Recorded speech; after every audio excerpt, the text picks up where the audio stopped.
महानगर निगम अंचल में बुधवार सन्धारे औषध दुकान गुड़िक संबलपुर पुलिस पक्षर जांच कराउछि। आगको हनुमान जयंती समेत विभिन्न पर्वपर्वाणी रही तेणु निशाखोर मानक नियंत्रण करने औषध दुकान गुड़िक जमी बेआईन निशा बटिका एवं कफसीर बिक्री नहेब से अतर्कित चढ़ाऊ कर जांच कराउछि। संबलपुर एसपी मुकेश भामु निर्देशक्रमे संबलपुर महानगर निगम अंचल समस्त थाना अधिकारी नेतृत्व में विभिन्न औषध दुकान गुड़िक जांच कर सदर एसडीओ तोफान बाग सूचना देते जो दुकान गुड़िक बेआईन निशा बटिका किंबा कफसीर बाहर से नाम थाना केस कर एसडीपीओ कहते। देखो आम टाउन भितर आम रही माने आगु एलिगेशन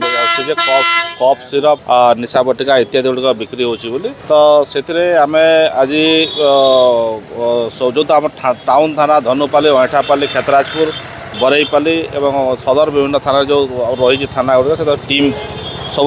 ऑफिसर्स को लेकिन आईसी को लेकिन टीम फॉर्मेशन होता आमर एसपी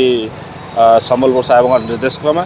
एवं से मैंने आज सब जो टाउन जो मेडिसिन स्टोर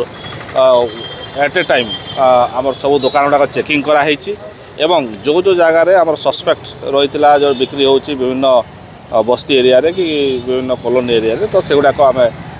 रेड भी करिछु एवं किछि लोकों को आम पाइछु एवं निश्चित भाव में सेगुड़ाक केस करा। संबलपुर संतोषिनी पंडा रिपोर्ट ईबीसी ओडिया।